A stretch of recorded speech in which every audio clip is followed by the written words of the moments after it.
नमस्कार भैरसिकांनो, 27 ऑगस्ट नारायण धारपसर यांचा आज जन्मस्मृती दिन. म्हणूनच आजच्या दिवशी आपल्या अघोर मैफिल स्टोरी टेलर चॅनलवर सरांच्या सलग 8 कथा पडणार आहेत. सरांना श्रद्धांजली देण्याचा हा आपला छोटा प्रयत्न आहे. सर आपल्या मनात नेहमी जिवंत आहेत.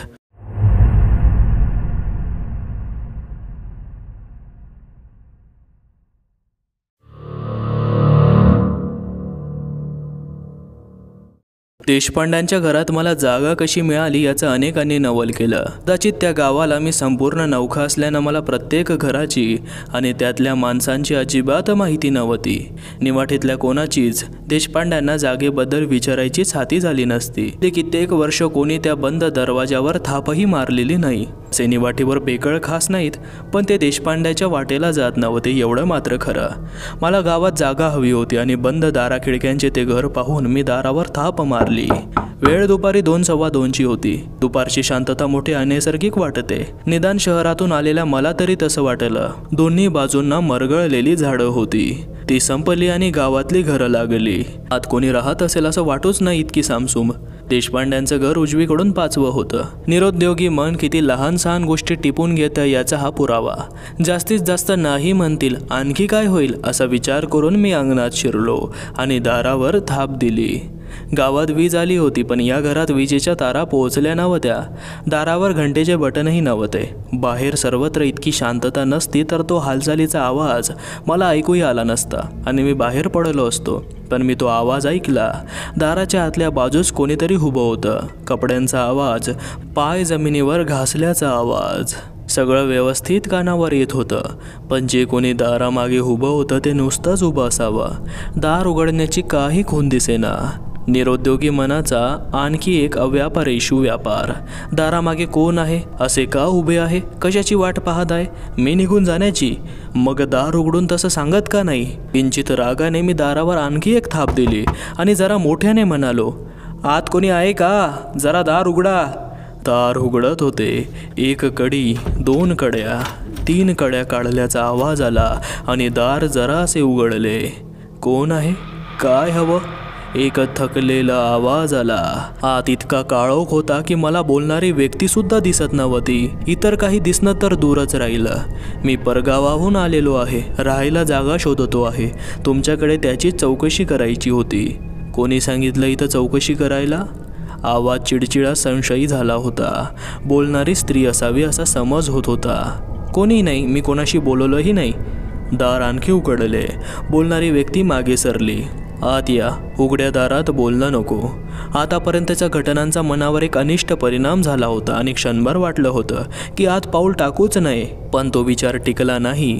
मी आत गेलो. माझ्या मागे दार परत लोटले गेले. आधीच मी बाहेरच्या कडक उन्हातून आलेला. त्यात खोलीत अंधार. मला तर काही क्षण अगदी आंधळ्यासारखं झालं. काही म्हणजे काही दिसेच ना. काही क्षणांनी नजर साफ झाली. मी एका बऱ्याच मोठ्या खोलीत, दिवाणखानाच म्हणा, उभा होतो आणि माझ्यापासून 5-7 पावलांवर एक म्हातारी स्त्री उभी होती. तिच्याकडे पाहण्याआधी मी खोलीवरून एक नजर फिरवली. भिंतींना बऱ्याच तसबिरी होत्या आणि खाली बऱ्याच खुर्च्या रांगेंनी मांडून ठेवल्या होत्या. पण माझं लक्ष बाईकडे गेलं. त्यांच्या अंगात गडद रंगाचं पातळ होतं. त्यामुळे मागच्या अंधाऱ्या पार्श्वभूमीवर गोरापान चेहरा, पांढरे केस आणि गोरे हात हे अगदी उठून दिसत होते. त्यांची स्तब्धता ही एखाद्या चित्रासारखी होती. हातावर हात ठेवून त्या उभ्या होत्या आणि माझ्याकडे पाहत होत्या. मला जागा मिळण्यासारखी आहे का? घसा साफ करून मी म्हणालो, आजवर आम्ही कधी भाडेकरी ठेवले नाहीत. त्या बोलून थांबल्या. यापुढेही ठेवणार नाही असं म्हणाल्या नव्हत्या. प्रवासाने आणि उन्हातल्या चालण्याने मी थकलो होतो. एखाद्या खुर्चीत अंग लोटून द्यावंसं वाटत होतं, पण त्या बसा म्हणेपर्यंत मला उभं राहणंच भाग होतं. पण आता जमाना बदललेला दिसतो. त्या जवळजवळ घरात स्वगतच बोलत होत्या. कानावर येत काही नाही. आळीतल्या सगळ्यांनीच परकी माणसं घरात घेतलीत. विजेचे दिवे लावले, रेडिओ घेतलेत. तुम्ही काय करता? इथल्या बँकेचा एजंट म्हणून आलोय. एकटे आहात की बायको मुलं आहेत? बायको मुलं आहेत, मी हसत म्हणालो. पण इथे मी एकटाच राहणार आहे. वर्षभरात बदली होण्याची शक्यता आहे. त्यांचा जागा देण्याकडे कल वळत होता हे माझ्या ध्यानात आलं आणि आणखी काहीही न बोलण्याचा शहाणपणा मी केला. जरा वेळानं त्या म्हणाल्या, तुम्ही समंजस भले माणूस दिसता. जागा द्यायला मला काही हरकत दिसत नाही, पण काही गोष्टी आधीच सांगते, त्या ऐका आणि मग तुमचं तुम्ही ठरवा. मी एकटी असते, गेली कित्येक वर्ष एकटीच आहे. माझ्याबद्दल आणि वाड्याबद्दल निवाठीत नाना प्रवाद आहेत. लोक नाही ते बोलतात. वाडा पछाडलेला आहेत असं म्हणतात. बोलू देत, त्यांना त्यातलं काय कळणार. तुम्ही जागा घेतलीत तर तुमची सगळी सोय तुम्हाला करावी लागेल. वाड्यात वीज नाही नि यायचीही नाही. एका बाजूच्या 2 खोल्या तुम्हाला देईन, पण तरी त्या घरातल्या आहेत, स्वतंत्र नाहीत.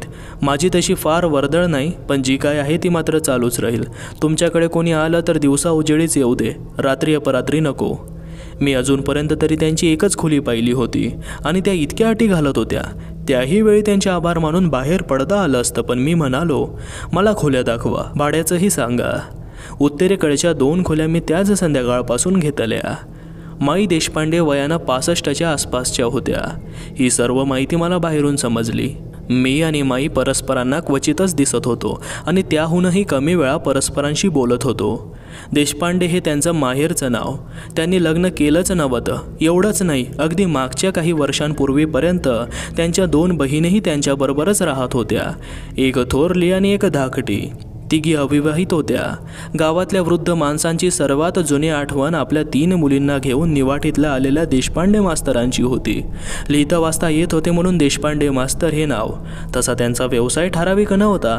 कोणाचे कागदपत्र लिहून दे, कोणाचा अर्ज लिहून दे, इथपासून ते होत करू वकिली सल्ला देण्यापर्यंत, अडतीच्या लहान सहान व्यवहारापासून ते सावकारीपर्यंत देशपांडे मास्तर सर्व काही करीत असत. डोंगर माथ्यावर माणूस चढला की तो पाय धुवून टाकतो. मग तो कोणत्या मार्गाने वर आला याची कोणी चौकशी करत नाही. देशपांडे मास्तरांनी वाडा घेतला. ते खऱ्या अर्थाने स्थानिक गावकरी झाले आणि गावात मिसळून गेले. मुलींची लग्ने मास्तरांनी केलीच नाहीत. का केली नाही कोणाला सांगता येत नव्हतं. मास्तर कोटल्याच्या आजारात वारले तेव्हा थोरली ताई 30 वर्षांची होती. तिच्या खालची माई 26 वर्षांची आणि सर्वात लहान सुशीला 22 वर्षांची होती. ताई बरीचशी वडिलांसारखी दिसायला होती, याचा अर्थ कुरूप होती. माई 10 जणींसारखी होती आणि सुशीला मात्र सुंदरात गणना होण्यासारखी होती. मास्तरांनी मुलींसाठी बरेच पैसे मागे ठेवले होते अशीही गावात वदंता होती. विवाह करायचा झाला असता तर त्या तिघींना कोणतीच अडचण भासली नसती आणि सुशीलाला तर नाहीच नाही. इतकंच काय, पण हस्ते परहस्ते अनेकांनी सुशीलासाठी मागणीही घातली होती. पण घरातली करती बाई म्हणजे ताई लग्नासंबंधीच्या प्रत्येक चौकशीतला तिचा ठाम नकार येत होता. तिच्याशी वाद घालायची कोणाचीच हिंमत नव्हती. ताई एखाद्या काळ्या कातळासारखी होती. कशाचाच तिच्यावर परिणाम होत नव्हता. समजुतीच्या शब्दांचा नाही किंवा सुरक्षिततेच्या प्रलोभनाचा नाही किंवा आकस्मिक आणि दुर्दैवी घटनांचाही नाही. मला समजलं की त्यांच्या वडिलांच्या मृत्यूनंतर अशीच एक भयानक घटना त्या घरात घडली होती. अनेकांच्या डोळ्यातून ती घटना अनेक रंगी दिसत होती आणि जरा सूचना द्यायचा अवकाश की प्रत्येक जण त्या विषयावर बोलायला मिटक्या मारीत तयार होत होता. वादातीत घटना एकच होती. सुशीला मरण पावली. त्यामागच्या कारणाबद्दल असंख्य मतभेद होते. दोन्ही कारणे, मृत्यूचे कारण आणि या घटनेकडे नेणारी कारणे. मृत्यू हा अपघाती, नैसर्गिक, स्वहस्ते किंवा परहस्ते येऊ शकतो. सुशीला आजारात वारली. तिने आत्महत्या केली आणि तिला मारण्यात आले. 3ही मतांचे लोक होते. लोकांच्या जिभा विषारी नागिनीसारख्या वळवळतच राहिल्या. पण त्या सर्वाला तोंड द्यायला बेडर ताई खंबीरपणे उभी होती. डॉक्टरांनी सर्टिफिकेट दिलं होतं आणि पैशासाठी त्या कोणावरही अवलंबून नव्हत्या. तेव्हा कोणाच्या मतांची फिकीर करण्याचं ताई माईंना कारण नव्हतं. जिभा वळवळल्या आणि काही दिवसांनी थंड पडल्या. तोपर्यंत देशपांडे भगिनी गावातल्या स्त्रियात जरा तरी मिसळत असत. तेव्हापासून तर तेही अजिबात बंद झाले. ताई माईंनी, ताईनेच म्हणायला हवं, निवाठीतला स्त्रीवर्ग वाळीत टाकला होता. त्या घरात काय काय चालतं याबद्दलची बायकांची उत्सुकता विलक्षण होती. तेव्हा अनेकांनी आपलं जाणं येणं चालूच ठेवलं. पण त्यांचं स्वागत इतकं थंड होऊ लागलं की नाईलाजाने शेवटी तेही बंद झालं. कारण अगदी अपमान सहन करून घरात पाय ठेवला तरी प्रवेश बाहेरच्या खोलीपुरताच मर्यादित राहिला. संभाषणाचे विषय भेटायला येणाऱ्या काढील तेवढेच, प्रश्नांना उत्तरे हो किंवा नाही एवढीच. तेव्हा मग जाण्यात काय अर्थ.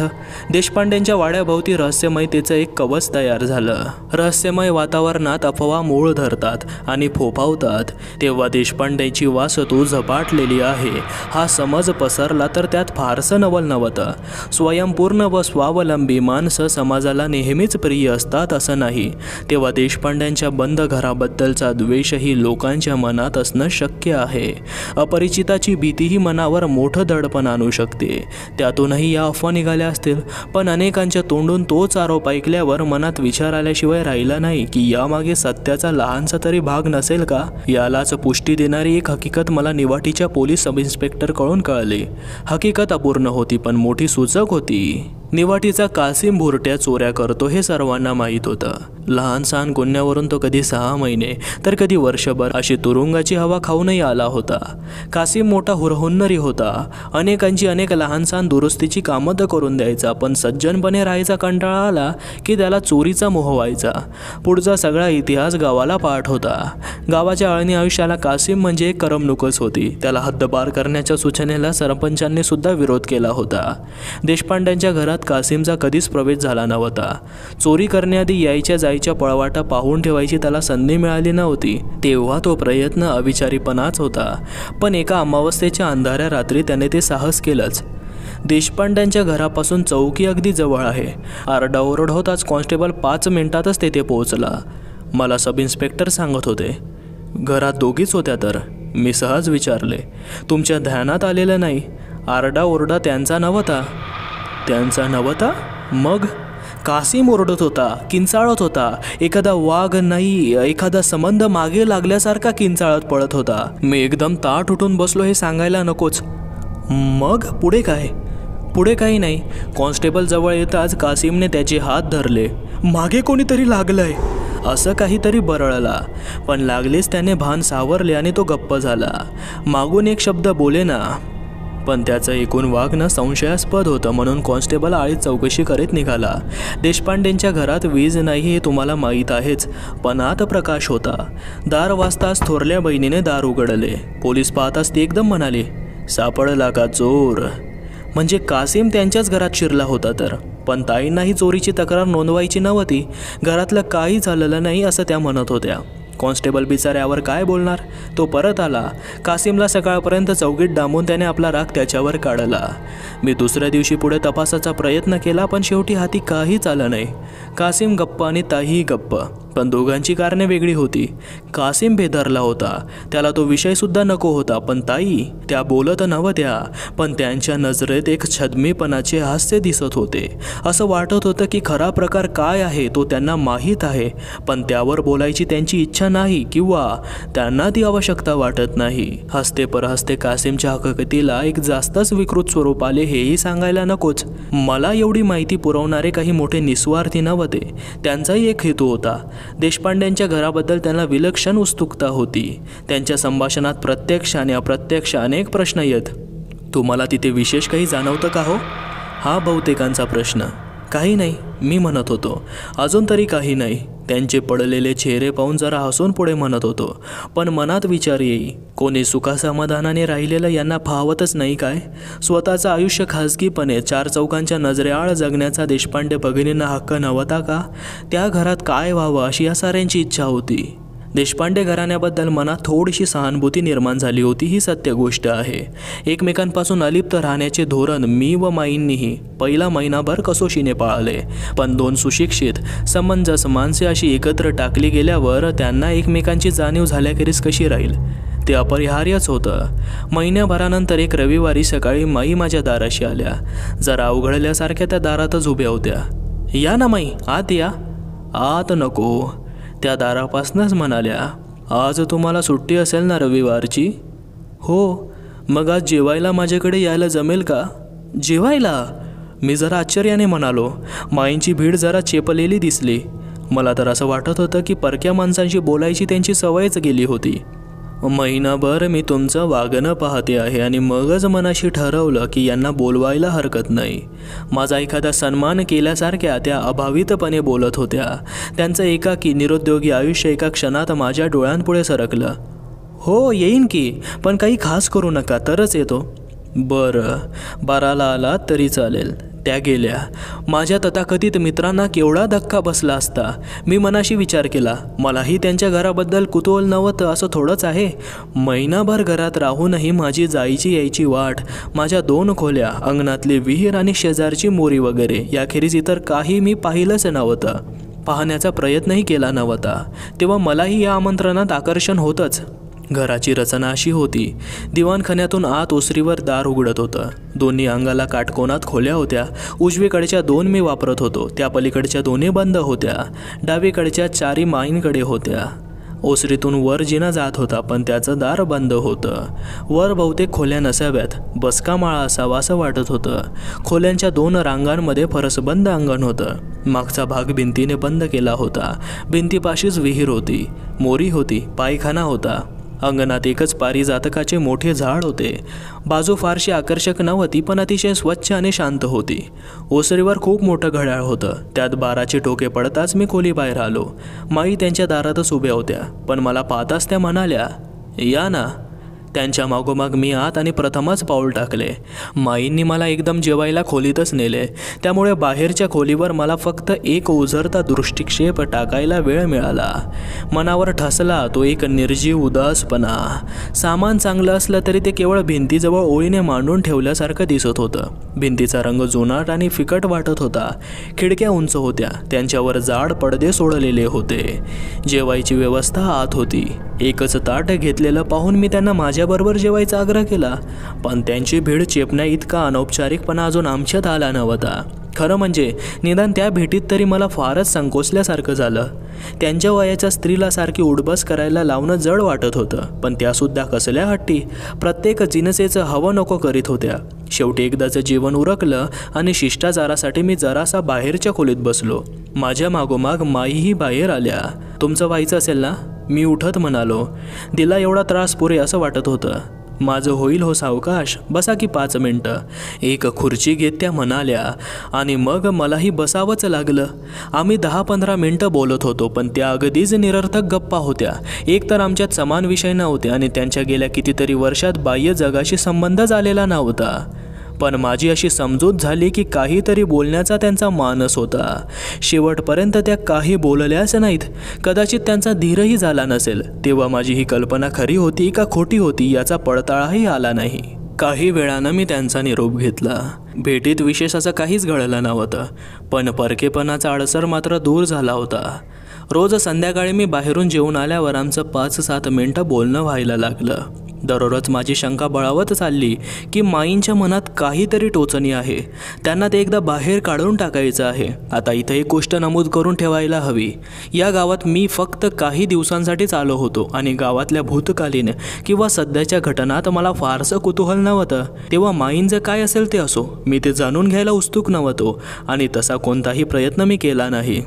त्या वर्षी हिवाळा लवकर सुरू झाला. ऑक्टोबरच्या सुरुवातीपासूनच कडाक्याची थंडी पडायला लागली. वयोमानाने माईंना थंडी जास्तच जाणवत असावी. संध्याकाळच्या बाहेर येईनाशा झाल्या आणि माणूस सवयीचा कसा गुलाम होतो पहा. संध्याकाळी परत आल्यावर एकदा तरी माईंची गाठ घेतल्याशिवाय मला राहावेनासे झाले. त्यांच्या बाहेरच्या खोलीत दार किलकिलं असे. ते लोटून, काय माई, कसं काय आहे, असं दारातून विचारत मी आत जायचो. माई शालजोडी पांघरून बसलेल्या असायच्या. मला पाहताच त्या हसायच्या. कसली थंडी नाही का रामभाऊ. त्यांचे शब्दही ठरलेले. 1-2 मिनिटांनी मी दार मागं लावून घेत बाहेर पडायचो. खानावळीतून रविवारचा डबा मी घरी मागवायला लागलो. माईंनी आधी खूप आडेवेडे घेतले होते, पण त्यांनाही रुचीपालट आवडला होता. जगापासून एकाकी पडलेल्या त्या बाईंसाठी 1-2 तास खर्च करणे ही काही फारशी मोठी गोष्ट नव्हती, पण माईंना त्याची केवढी अपूर्वाई.